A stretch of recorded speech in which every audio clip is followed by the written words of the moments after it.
This is Charlotte Talks. I'm Mike Collins. Tim Robbins has had a very successful movie career as an actor and director. You know him from his performances in films like Mystic River, The Shawshank Redemption, The Player, Bob Roberts, or what I'm told is his favorite, Bull Durham, filmed here in North Carolina. But this actor, director, producer, and screenwriter is a longtime activist fighting for causes near and dear to him, and it is that intersection of his professional career and his politics that brings him to Charlotte. Tim Robbins helped develop a new play that starts its national tour tonight at the Night Theater. The new Colossus features 12 actors telling the stories of 12 refugees coming to America.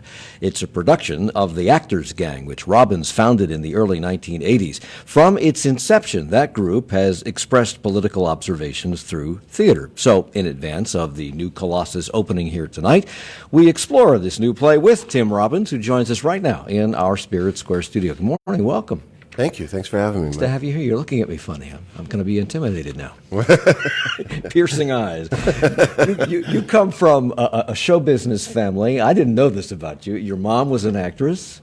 She was a singer. Okay. Actually, yeah. And so was your dad. My dad also an actor, but he was a part of the Highwaymen, right? Yes. Michael rowed the boat ashore. Hallelujah. Yep, absolutely. Yeah. Is that where this melding of...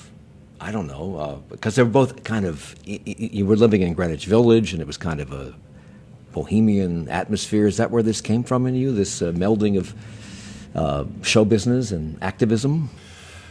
Yeah, I think it came from the neighborhood. It came from my parents. It came from growing up at a time that was so rife with debate and political engagement in the 60s and early 70s. And you can't help but be affected by that.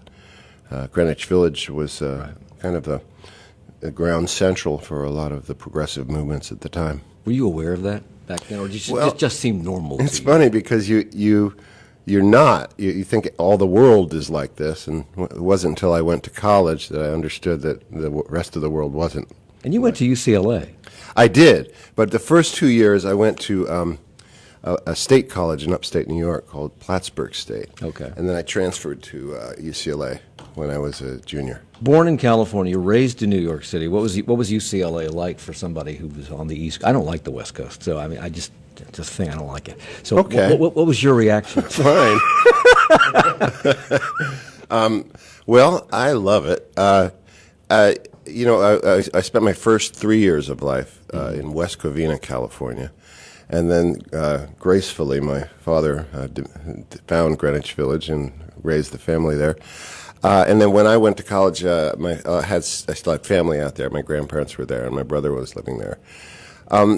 At first, it's difficult, when you're young and trying to make your way, and you're living in a town that you have to drive everywhere. But I figured it out, and there's communities out there and then I found a bunch of like-minded people in UCLA, and we started this theater company in 1982, and we're still together. That's the Actors Gang, which is the group that's bringing this play tonight, the new Colossus, to the Night Theater. You started workshopping this play. I haven't seen this. This is a very odd interview because I usually see the plays before I talk about them. I haven't seen this because it opens tonight. You started workshopping this 2 years ago with the Actors Gang. What does that involve? For people who don't know theater, what does that involve, workshopping a play? Well, I had been working on a Shakespeare before that, and I had these incredible actors for whom English was a second language. And I wanted to work with them, but they were struggling with the Shakespeare, so I wanted to develop a piece that they could shine in. And so I started asking them to start speaking in their original languages. We work in a style, the training we do has to do with the words coming from a full emotion. And that's okay for people that speak English, but when you have to translate, you have to go through the head. And so it was not as easy for them to come from a visceral place. And so I just said, at workshop, I just started telling them, speak in the original language. Speak the passion from that, without going through your head to translate. And I discovered these amazing actors through this. And so I wanted to develop a piece for them. And so we started talking about immigration. We started talking about the refugee crisis in Syria. And I asked them to research their own origin stories, the stories of their ancestors, and and they started talking to their family members. Oftentimes, family members don't want to leave the past behind, the language behind. They don't want to tell the stories. And I encouraged them to reach out. And at first they met resistance, and then eventually the walls started to break down, and they started to discover truths that they hadn't known about their own ancestors, stories of migration. Really difficult stories. That's why the families wanted to leave them behind. They didn't want to talk about the pain that they went through to get here and the struggle that they had to get here. And eventually they wrote these stories, and we performed them. The first time we did it, there was no English at all. And then we wanted to incorporate the story of migration within the United States. So an African-American member of our company brought a story of the northern migration, of fleeing the South after the Civil War, when the rise of the Ku Klux Klan created a difficult environment for them to live in. And so we performed this play for about a 3-month run. It was very successful. We started to discover when we were doing the play that when the end of the play came, that there was more stories to tell, and they were in our audience. And so we started reaching out at the end of the play to ask the audience to tell their origin stories. And that's when the piece started to really flourish, because we take people on a journey, and then at the end we ask them to reflect on that journey and reflect on how it relates to their own story. So if the first time you did this, it's all in different languages, you're the director, you're shaping the piece, you don't speak all these languages, one presumes, not all of them, maybe some of them. How do you work? How do you shape it? How do you know what it is that you're dealing with? Well, I ask them, what are you saying?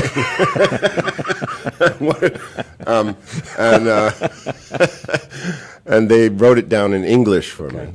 And then the second time was really when the piece came to life, because then I could shape it poetically, and because they started speaking in English. And when we're doing it at the Night Theater, it's mostly in English. There's a couple sections that are translated in super titles, like you would see in an opera. Right. And but at the core, one of the things that we've discovered with some audiences is that even if they don't understand English, and because we did it in South America last year, and the play still works. The people understand emotionally what's happening. There's a lot of physical movement in it. A lot of it is about the struggle of the journey, and how tiring and how difficult that is. But it's also about waiting, and it's also about building a fire to survive. All these primal things that everybody understands. Right. But then we started developing the poetry of it, and what we're doing in Charlotte is reflective of that. Immigration, we're all from someplace else, almost all of us, but immigration has become this political topic now. You can't have a conversation about it without being very careful what you say to and knowing who you're talking to, because everybody has a very stern opinion about immigration. But you say that this is not a political play. I don't believe it is. I believe it's a celebration of who we are as a country. As you say, everyone's from somewhere else. At the end of the play, I come out and I ask, first of all, are there any indigenous people here? How many hands go up? Well, Depends on where you are, I suppose. depends on where we are, but usually 3 or 4 Okay. people in the audience. Last night we did a meet the audience event here, and there were 4 people from various nations. And after that, I ask, is anyone descended from ancestors that were brought here against their will? And African Americans will raise their hand. And I say, do you know where from or what year? No, we don't. Which is one of our original sins, the idea that we kidnapped and enslaved a whole race of people and then eliminated their history and their culture. And then after that, I ask if there's any refugees in the audience, and some hands come up. Where from? What year? Any Immigrants, where from, what year? Then, any sons or daughters of immigrants or refugees, more hands come up. Grandsons, granddaughters of immigrants or refugees, more hands come up. Great-grandsons, great-granddaughters of immigrants or refugees, more hands come up. Anyone back to the Mayflower, more hands come up. Before you know it, the whole audience has raised their hand.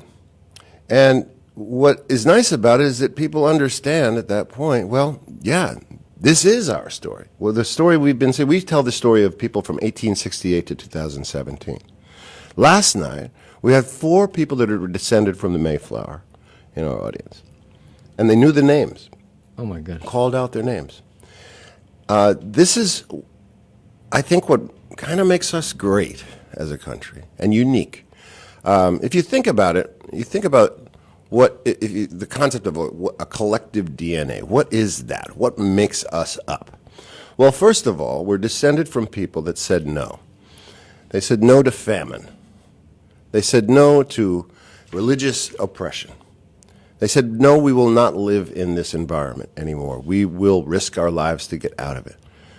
We're descended from people that said no to fascism and communism. And then they got here. A lot of people didn't make the choice to leave. We're not descended from that DNA. A lot of people made this arduous journey and didn't make it. We're not descended from that DNA. And then a lot of people made that journey over the ocean and somehow landed with nothing and created a life, created a future.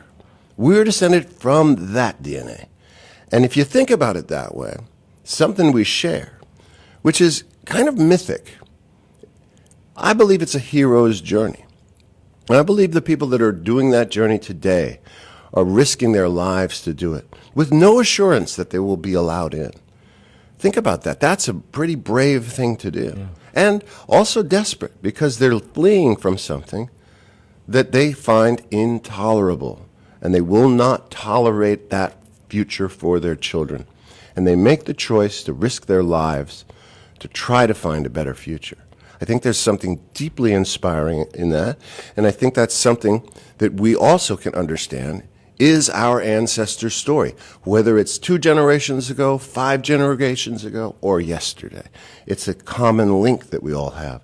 And in these times of division, I think it's really important to try to tell stories that remind us that we have so much in common in this country, so much that we share. Did you come up with this DNA philosophy on your own? Because it's like the survival of the fittest. We are descendants of people with really the best DNA because they survived. Yes. Did you come up with this on your own, or is this something that you read about and decided this is applicable to this? Well, I started talking about it when I started doing this show, so I don't know if I came up with it on my own, but I do believe it is part of the character of who we are. It's a complicated history, though, because part of that DNA also had to do with the oppression of other people. But if you think about the idea of what it is to survive, I do believe there's something very inspiring in that. Tim Robbins is our guest, director, actor, screenwriter, and founder of the Actors Gang. They brought their play, The New Colossus, to the Night Theater. It opens tonight. It's the first stop on a tour, a national tour. And you can get tickets. They're still available at blumenthalarts.org. We will continue our conversation with Tim Robbins about that play and much more as we go through the rest of this hour. Stay with us at Charlotte Talks on WFAE. Support for Charlotte Talks comes from WFAE members and Corkscrew Wine Shop and Bar, located at The View in Uptown Charlotte, Brookdale Village in Lake Norman, and Kingsley Village Town Center in Fort Mill, with wine and beer from all over the world. Relax, uncork, unwind. CorkscrewWinePub.com. And Duke Energy, reducing carbon emissions in the Carolinas by 36% since 2005, and committed to continuing to lower emissions and increase renewable energy. More at DukeEnergy.com/getmore facts. Around the country, perhaps you've heard, some local governments are jumping into the gun debate, responding to calls for tougher gun laws by passing resolutions declaring that they will not enact or enforce laws they believe violate the Second Amendment right to bear arms. They declare themselves Second Amendment sanctuaries. 2 counties here recently passed these resolutions. Another is probably on the way, and we examine what this means tomorrow on this program right here at 9. A new strain of coronavirus has killed dozens in China. The U.S. confirmed more coronavirus cases over the weekend. At least 5 airports are screening for the virus, and local health agencies around the nation are creating response plans. What do you need to know about the coronavirus outbreak? How concerned should we be? Your questions to the experts. Next time on 1A. That conversation at 11 during 1A on 90.7 WFAE, Charlotte's NPR news source. It's Charlotte Talks on listener-funded 90.7 WFAE and 90.3 WFHE. I'm Mike Collins. Tim Robbins is here. You know him from Shawshank Redemption and Mystic River and many, many, many other movies and television shows, including one on HBO, which I loved, called Here and Now. It lasted 1 season. It should have gone on for a long time, but that's such is show business, I suppose. And he's here with the new Colossus. It's a play that he helped develop with his organization called the Actors Gang out of Los Angeles. It opens tonight at the Night Theater. As you have been workshopping this and performing this in L.A. before you put it on its tour, one of the things you do is have these talkbacks following the show to find out where people come from. You were kind of talking about that. What are some of the things you've learned from that, some of the stories that you've heard? One of the reasons I'm out on the road, I'm going to go to every show, is because I get so much out of it. It's amazing, the experience. The stories you hear, one story I heard, a woman says, I want to tell you about my grandmother. She was 8 years old when she came to this country on a boat by herself with only a picture of a relative, a photograph of a relative. No name and no address, just a picture. And she lands in New York Harbor, this 8-year-old girl, and somehow in New York City finds this person, finds the community, and they shows the picture, and they say, oh, we know her, right? The reason that woman is in this audience in the 21st century is because of that 8-year-old girl and her tenacity and her courage and her ability to survive. It was so inspiring. Another woman tells me, let me tell you about an American soldier, okay? He's liberating a concentration camp in Buchenwald, a private, and he sees this woman start to falter, start to stumble, and he starts walking towards her, and his sergeant says, stand down, private, that's not what we're doing right now. He disobeys his sergeant, gets to this woman right before she falls, catches her, carries her to the medic, gets in trouble with his sergeant. After he's out of trouble, goes and visits this woman in a field hospital. This woman says to me, that was my mother and my father. Amazing stories of being in refugee camps for years and getting the chance to go to America and then being sent to another place and going to another place and eventually winding up here. There's so many deeply inspiring stories. Every time we do the show, and we're going to do this at the Night Theater, which I'm really excited about, is we put a map of the world up in the lobby. And we ask people coming in to put pins on the places where their ancestors are from. And every night in Los Angeles when we did this, the entire world was represented in our audience. And if you think about that, where else in the world would you find that? Yeah. It's something that's truly amazing and unique about this. We don't think about it a lot. We tend not to think of, well, I'm sitting next to someone that is descended from someone from the Mayflower, but this gives us an opportunity to understand that and for people to tell their stories. And last night, after the little talk we did, people were, after we finished, stayed and were talking with each other. And usually, you see in the theater, people want to get to their cars. Get to the parking lot. Yeah. But they were staying and talking and engaging with each other and understanding new things about each other. You talk about that experience, which sounds like a great experience. I mean, play aside, just talking about it and learning that and seeing that map in the lobby. And you tell these stories, which are all amazing and inspirational. And we hold some of these stories up. I've been in classes where they say, look, this guy came to America with $1 in his pocket and he became Andrew Carnegie or a millionaire. These are inspirational stories that one would aspire to. And yet, historically, when we talk about immigrants who are arriving today, I don't care whether it's today or 1860 or 1912, we don't want them. Mm-hmm. Why is that? Irish need not apply. Right. Why is that? I don't know. My suspicion is it historically the same as what is happening now, which is that it's divisive rhetoric spoken by politicians that want to divide people, divide and conquer.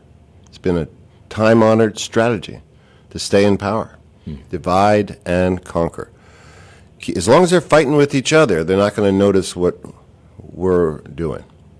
They're not going to notice our corruption. And that's not Republican or Democrat, by the way. That's on both sides. Right. That's not. I'm not talking about. I'm not trying to denigrate. Well, in fact, this play grew out of the Syrian refugee crisis, and people will think, see, Trump, he's a problem. Oh, we no, started it was the Obama administration. That's right. We started during the Obama administration. He was called the, deporter in chief. It's been a long-standing problem, and I think it's gotten worse, and I certainly think that there's more to blame than this idea that it's all about one person. I think there's a system that's in place that is perpetuated, and I think that historically it's the people that have to change things and have changed things. It doesn't happen from the top up. It happens from the ground. It happens from the grassroots, and it's people demanding a better way that creates change. The title of this play is The New Colossus, and that's not a mistake. No. That's purposeful. That's the title. Is that the title of the sonnet that Emma Lazarus has at the base of the Statue of Liberty? Yes. The New Colossus. Mm-hmm. Give me your tired, your poor, your hungry, your huddled masses yearning to breathe free, the wretched refuse of your teeming shores. Send these, the homeless, tempest-tossed, to me. I will light my lamp beside the golden door. She wrote that poem to raise money for the pedestal on which the Statue of Liberty stands. Did you do any research? I'm just curious if you know. Maybe you don't. When she says something like, your wretched refuse, did that go over well with the people who giving them money for the pedestal? Well, that's funny. What I love about that line is that it's saying we're strong enough as a country to take people that are truly in trouble, truly needy, hungry, homeless, tempest-tossed. We are strong enough, and I am strong enough to say, not only welcome, but I'm going to light my lamp to guide you safe passage into this harbor. It's what I grew up believing America to be. Yeah. When I was young, I was in a nonprofit theater company when I was 13 years old, and the first time I ever got paid to act was with this company, and they were funded by the NEA. And we were doing political satires that was critical of the government. And I remember thinking at the time, what a great country I live in, that they can fund dissent. Yeah. That's strength. That's knowing that our tenets, our laws, our Constitution is strong enough, and our people are strong enough to take a hearty discussion, to take dissent. Yeah. Even from our artists, we'll support them. And then it's got more and more tribal. It's gotten more and more, difficult for artists in the country. We at the Actors Gang don't rely on that kind of support because we don't feel it's consistent enough to survive. And we've been together for 38 years now. And so we rely on private support, donor support. And occasionally we'll convince a government agency to fund one of our education programs or the work we do in prison. And, we wouldn't be able to do the prison work we do without the support of the Department of Corrections in the state of California, the governor's office. So we've learned how to work with the system, but it's a big tent. We have it's important to be able to have these kinds of discussions and not go into a discussion saying I'm right and I'm just going to listen to you obligatorily for a while, and then I'm going to state my opinion. You have to, particularly in prison, you have to have humility when you go in. If you're going to get these men and women to really affect some kind of transformational change within themselves, you can't go in as an authoritarian saying, I know what I'm doing, you're going to listen to me, you do this. It's never going to work. And that's something I've learned in the last 15 years when I've been working in prison, that this very important thing, that you can't be the expert. No one is an expert. We're all figuring this out together. And as an artist, it's been a huge gift to be able to do that work, because I've realized there's so much I still have to learn. There's still so much daily that I can grow with, figure out new things, and figure out new ways of dealing and overcoming problems.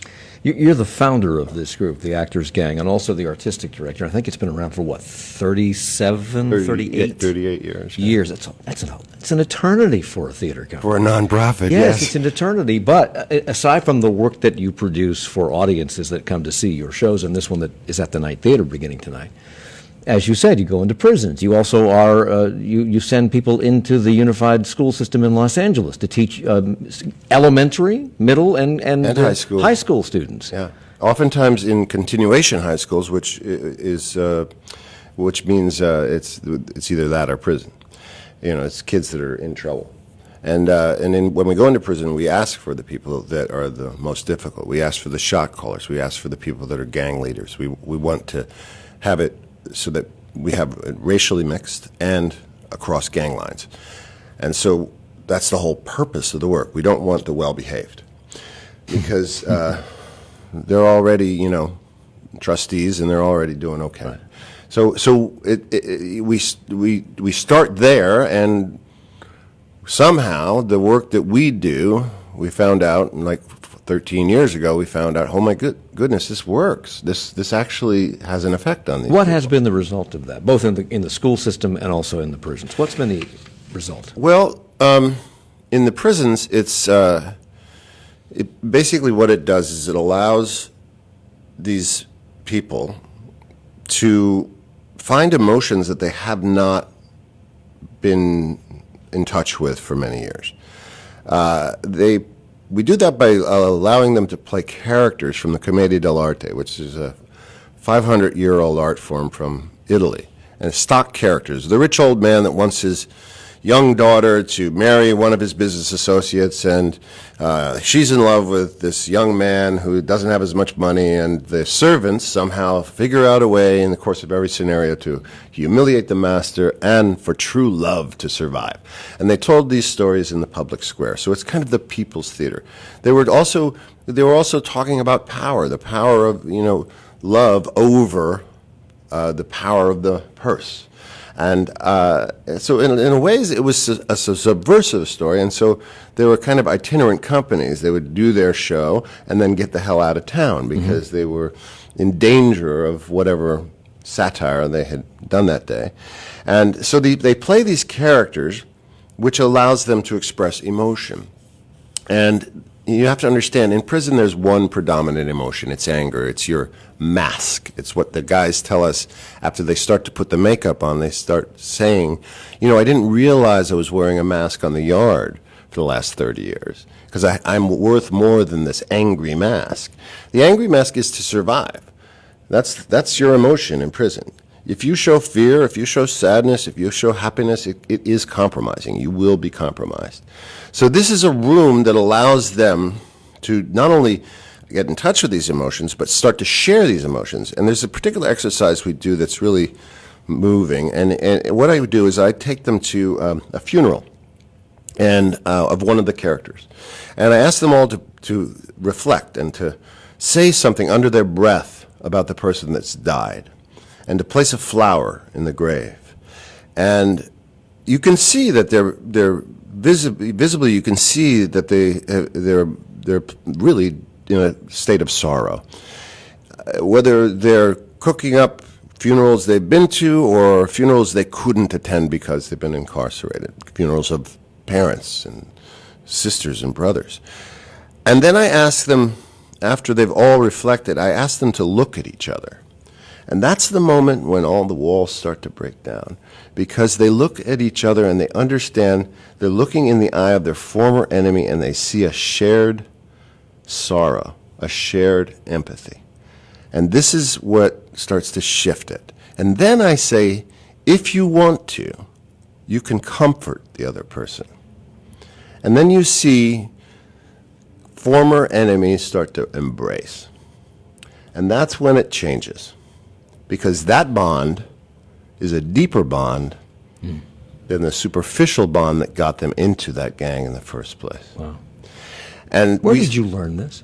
Where did I learn it? Yeah. I learned the form from a French actor named Georges Bigot, who was in Los Angeles in 1984 with his theater company called the Théâtre du Soleil from Paris.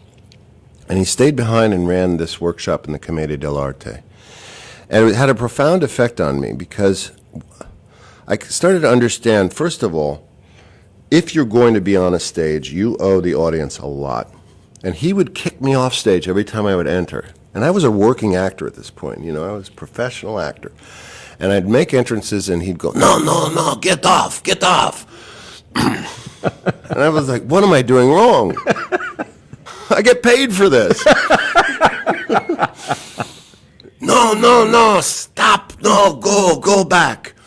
And so it was about 4 days of this, and I started having back problems, and I was like, And then I watched an actor named Simone Upkarian enter, and I saw this beautiful state of emotion, and I was my eyes were drawn to it, and it was immediate theater from the very first moment he stepped on stage. And then I understood what he was talking about. And George said something that really formed my consciousness about theater, which was never assume that any of these people that are sitting in your audience could afford this ticket. Always assume they spent their last dollar on it and had to walk 5 miles because they couldn't afford the bus. That's what you owe. Yeah. Everyone that makes that social contract with you, that says, I'm going to spend time with you in this space. And that's the way we approach it at the Actors Gang. That the audience is why we're there. And some theater company actors, some people, you'll hear this, you'll hear, oh, that show was horrible. That audience sucked. Yes. And we don't tolerate that in our theater because, no, you didn't meet that audience, that particular audience. Yeah. Because every audience is a different conglomeration of people. You're never going to get that same chemistry anywhere again. That's what makes it special. Yeah. Every night's different. Yeah. On both sides of Yeah. the footlights. Yeah. Tim Robbins is our guest. He's a director. He's the developer of the new Colossus and the founder and artistic director of the company that's bringing the play here, the Actors Gang. It opens tonight at the Night Theater, runs through Sunday. You can get tickets at blumenthalarts.org. We're coming right back with more in a moment at Charlotte Talks on WFAE. Support for Charlotte Talks comes from WFAE members and Central Piedmont Community College, offering ATIT's exam prep classes for nursing and allied health admission requirements, starting March 21st at their central campus in Uptown Charlotte. Details at collegiatetestprep.com. And Mazda of South Charlotte, dedicated to those who believe a car should stir one's emotions and deliver a heightened state of driving. More at mazdaofsouthcharlotte.com. In less than a week, voting in the 2020 election begins with the Iowa caucus. That means it won't be long before South Carolina's Democratic primary. It's a crucial contest for the candidates, and we'd like to invite you to make plans to join Charlotte Talks for a preview of the First in the South primary. We'll be at Winthrop University's DiGiorgio Campus Center on Wednesday, February 12th at 7 p.m. to look at what's at stake in the primary. We'll have more details on that coming up, and more conversation with Tim Robbins also coming up. Stay with us. Celebrate WFAE and all things chocolate, Thursday, February 20th at the Charlotte Museum of History. Enjoy chocolates, desserts, and other cocoa-inspired items from area bakeries, restaurants, and others. Proceeds from this decadent event will benefit WFAE. Tickets and information at WFAE.org.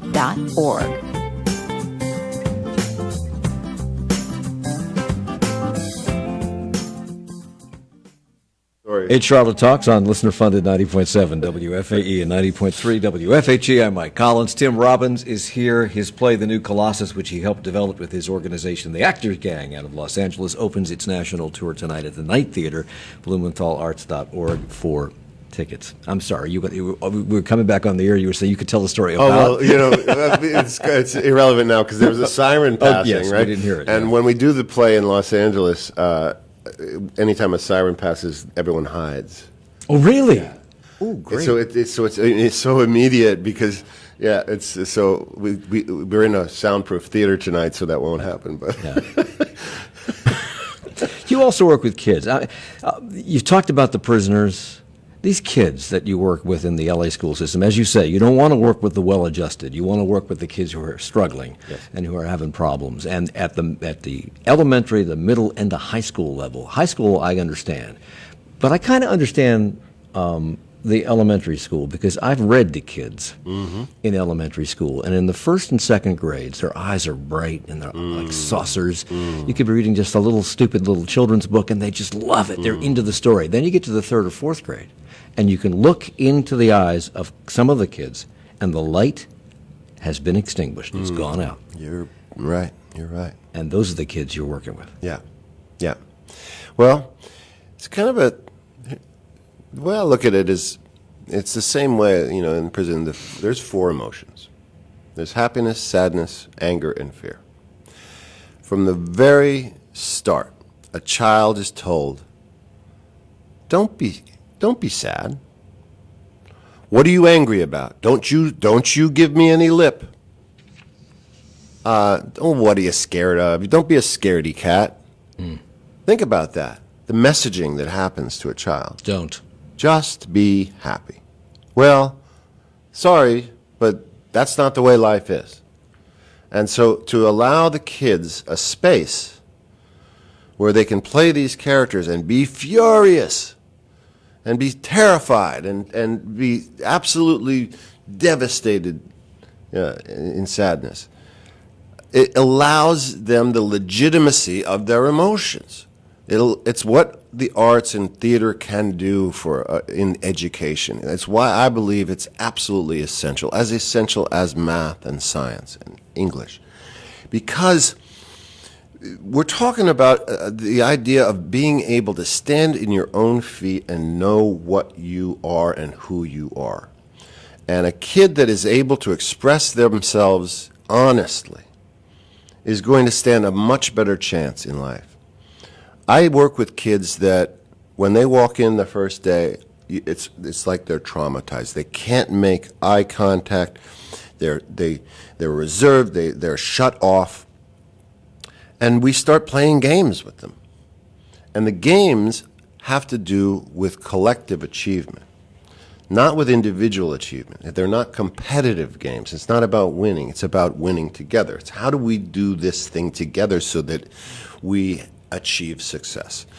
And so they start understanding that they're part of a group first, and then they start seeing other kids start to express emotions. And they're not being made fun of. They're not being, oh, you're weird or anything like that. No, please, be weird. Express yourself. And they start laughing at things that other people are doing. And then at the end, we do a little check-in, and we say, what did we see today that was fun, or and they start calling out people's names, and kids starts to feel a sense of accomplishment. It's not about taking a test. It's about being in the moment and being able to be present with the people around you. Make eye contact. One of the major things in a job interview, of course, as you know, is eye contact. If you can't make eye contact, you're not getting that job. And why are people so shut off? Well, a number of reasons. There's so many reasons, but we don't deal with that. We're not psychoanalysts. We don't. Well, their confidence hasn't been boosted. No, it They hasn't. don't trust themselves. No, because they've been told that they're not worthy. Yeah. And it's not like the parent is saying you're not worthy. It's that they're simply unaware that some of the messaging that they're giving their children is denying what they're feeling. I read a super important book for me. It's called How to Talk so your kids will listen, how to listen so your kids will talk. And it explains what a sullen teenager is. A sullen teenager is someone that has been told from the time they're 10 to the time they're 12 that their emotions don't matter. They come home from school and they say, my teacher's done this, blah, blah, blah, blah, and you say, no, it's your teacher, he knows what's best. Well, the book says, how many great teachers have you had in your life? If we're lucky, we've had 3 really great, inspiring teachers. So take the kid's side. What's the big deal? It probably is a But teacher. aren't more parents doing that today, taking the kid's side and not trusting the teacher? Well, no, that doesn't mean you don't have to do your homework. Right. It's saying my kid is in crisis. I have to listen to my kid.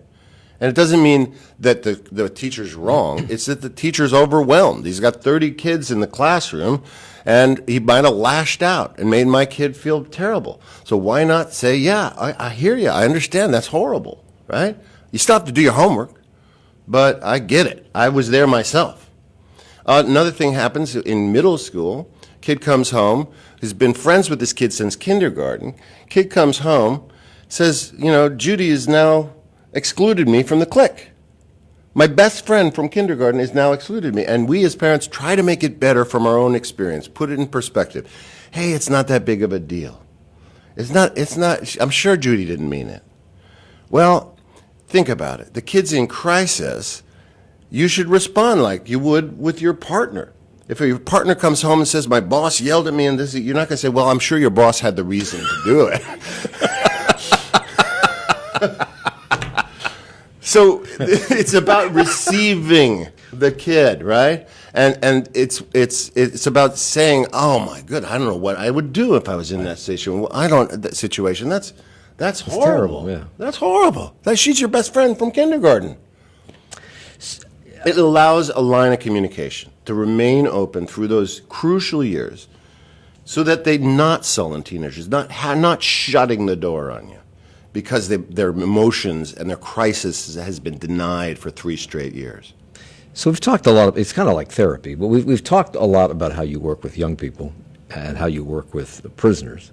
I'm curious how many of the techniques that you use with them also come into play when you're directing fellow professionals. I mean, you drew Academy Award nominated and in one case an Academy Award winning performance out of Sean Penn and Susan Sarandon in Dead Man Walking. Thank you. When you're working with people of that caliber as a director, how much do you have to do? Get out of the way. No, that was a real joy to watch them work together. Robert Altman, who I worked with before I directed my first film, I learned so much from. And one of the things that was great about him was his love of actors. And his belief that the creativity of the actor should be, the freedom should be allowed. And he said it's 90% in the casting. And then let them go. Mm-hmm. Let them do what they do. Your job as a director is to make sure they don't fall off the cliff, right? And also to make sure that the shots are dynamic and that you create the film of it. But it's such a joy to work with actors. Having been an actor before I directed, I understand the process they go through. The only thing that bothers me is when an actor starts trying to be the director. That's difficult because it doesn't mean their ideas are wrong. It's just that when you're trying to create something, you want one vision. Right. And if it's one person's vision, it stands a lot better of a chance of being successful. You can't do it by committee. It has to No. Too somebody many has cooks. to be the boss. Dennis emails your performance in Arlington Road, which I think I interviewed you for that too, was outstanding. He said paranoia was part of the plot. Do you think paranoia is worse today than it was in 1999? Why? What are you saying that? Why are you saying that? What are you implying? I think there's a lot of conspiracy theories around right now. It's they've always been around. It's always part of that underlying darkness that's around. I try not to get involved in paranoia. Yeah. It's not a productive thing. It's trying. What it also winds up with is blaming others for situations that you can actually change. Yeah. It's like a crutch. I know that I interviewed you for Bob Roberts, and I want to I want to talk about Bob Roberts because in that you play this right-wing millionaire guy who is a self-proclaimed populist. He criticizes the liberal media. He's an entertainer. He's, I think, a folk singer, or he sings with a guitar, and he's focusing in on the resentments of Pennsylvania voters as he's running for U.S. Senate. Ladies and gentlemen, why can't you get ahead? Why can't you have the home of your dreams, the fast car, a nice vacation? Why has your American dream been relegated to the trash heap of history? I'll tell you why. Because of the wasteful social programs of Brickley Paste. Let's cut taxes. Let's make it possible for the working man to keep the money he earns. Vote for me, and I will bring the values of the common man to bear in Washington, D.C. You forgot that he loves beauty pageants. Yes, he loves beauty pageants. So there are a remarkable number of parallels in that film to what's happening today. It was released in '92. You wrote it, you directed it, you were in it. How were you so prescient? Well, I'm sorry. Brickley Pace, his opponent, was played by Gore Vidal. Yeah. Also got a chance to talk to him. The most frightening experience of my life in front of a microphone. Really? Oh, yeah. Because he was trying to trip me up at every turn. Oh, he was sharp. Yeah, he was sharp. I was really blessed to know him.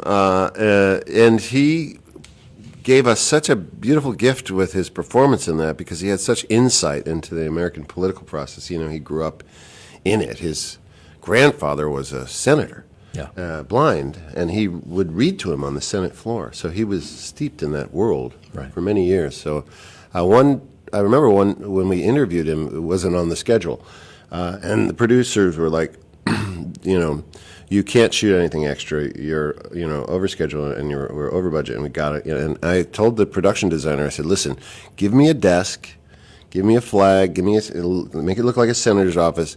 We're going to have 45 minutes. I'm not going to tell the producers, but we got to get this. And we did it, and it created this really this other depth to the film. Which did you write that for him, or did he just? Oh, that was him extempore. Extemporary, yeah. I figured it might have been that way. Yeah. But I don't want to spend a lot of time on Bob Roberts, but it just seems remarkably. Do you think it ought to be re-released? Well, I've asked. It's interesting with this new streaming platforms and there's no video stores you can go to anymore. Right. That it's really up to a cultural arbiter to decide whether you're going to see something, which I think is a dangerous thing. But at this point, I'm not making any money off of it. So if you want to illegally download it, go ahead. Where would I do that? I think you can find it. I'm just saying, Google. But I've been actually writing not a sequel, but I've been writing a new satire for this time about a rampant id in power. And I'm trying to put it together right now. Yeah. You told Entertainment Weekly, I think it was back then, when Bob Roberts was in the zeitgeist. It was around the beginnings of talk radio, which has become this thing, and which has now been eclipsed by Fox News. They're the power arbiters now, not necessarily talk radio, but they're certainly out there. And one of the things that disturbed you about it was the playing fast and loose with facts on that medium, and now on Fox. And here we are today with this dangerous division in the country that seems the gulf is, you can't cross it. I mean, there's no way to bridge that gulf, it seems to me. Did you see that coming when you wrote this movie? Well, I believe I did. It's the division. I'm glad you bring it up because I do believe it's surmountable. I believe there's a way back. I have to believe there's a way back to unity. I don't believe that that's through denying the struggle that people may have been going through that led to their voting for Trump. Mm-hmm. I think there's a truth there that oftentimes in our tribal discussions we don't acknowledge.